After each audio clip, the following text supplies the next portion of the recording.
Do you want to eat a low-carb diet while breastfeeding? No doubt keto can be an excellent way to lose excess weight, while still eating all the nutritious foods that you and your baby need. However, you should not eat a strict low-carb diet, as it can, in extremely rare cases, be potentially dangerous when breastfeeding. To be safe, you may want to consider instead a moderately low-carb diet, with at least 50 grams of carbs per day. In this video we will discuss the pros and cons of being on keto while breastfeeding.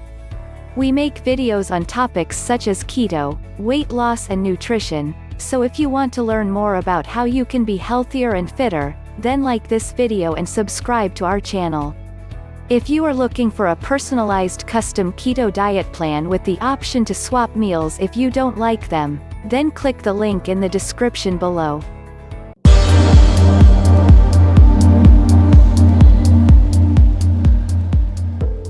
Most people can eat a low-carb high-fat diet to get into nutritional ketosis, a normal and healthy metabolic state in which the body uses fat and ketones as its main energy source.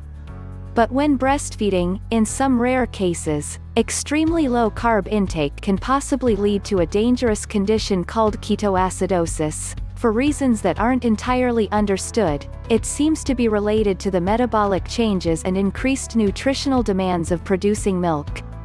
Unfortunately, the current scientific literature surrounding the ketogenic diet and breastfeeding is extremely limited. To the best of our knowledge, there have been fewer than 10 published cases of ketoacidosis specifically connected to breastfeeding on a low-carb diet.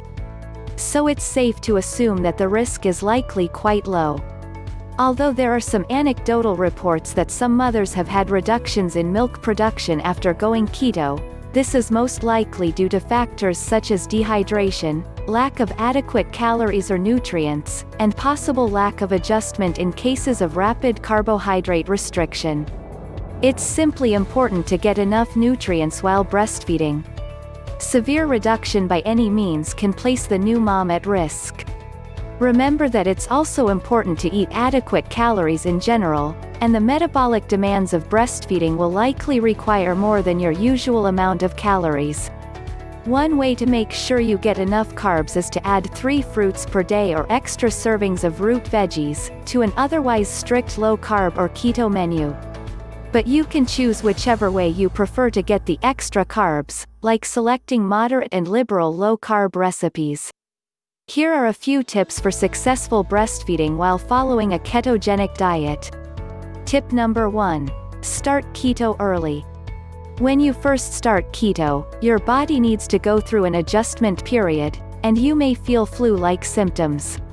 This is called the keto flu, and if you've never experienced it before, you may feel as if there's something wrong. You don't want to have to go through this adjustment period while you're trying to learn the art of breastfeeding, so if you're not already nursing your baby, don't wait until you are pregnant or breastfeeding. Start keto now so that your body has time to learn how to efficiently use fat and ketones for fuel. Number 2. Hydrate yourself. One of the biggest culprits of scarce milk supply is not drinking enough water throughout the day. Drinking lots of water is extremely important to produce sufficient milk for any breastfeeding mother, especially those that are on keto due to the higher excretion of water from less carbohydrate intake. Your body uses extra water to produce breast milk and heal from labor and delivery. Also worth mentioning is that the water is necessary to keep your electrolytes balanced on the ketogenic diet. Tip number 3.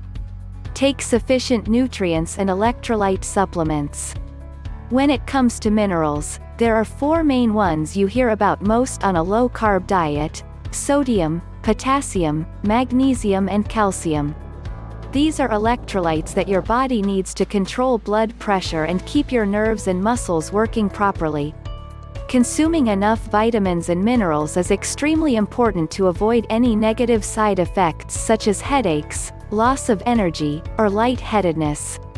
Tip number 4. Consume enough calories, especially high-quality fats.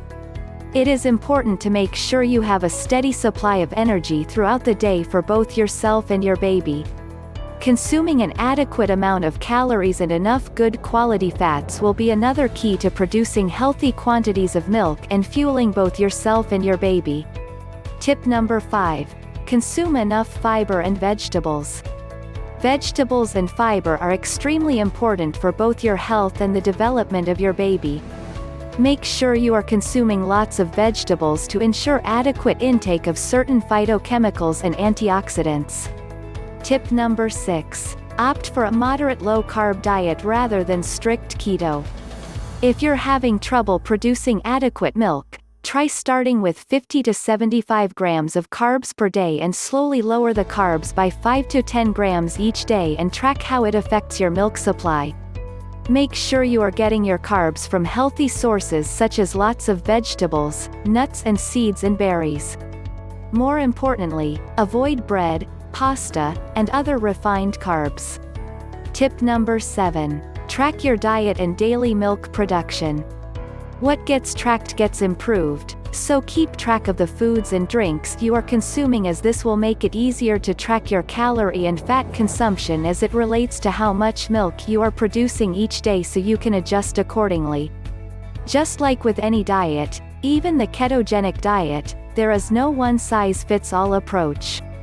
If you listen to your body and implement the tips outlined above, you will be on the right track to a healthy and fulfilling breastfeeding journey. Thanks for watching. If you found this video useful, then comment, like and subscribe, as we regularly upload videos on keto and weight loss.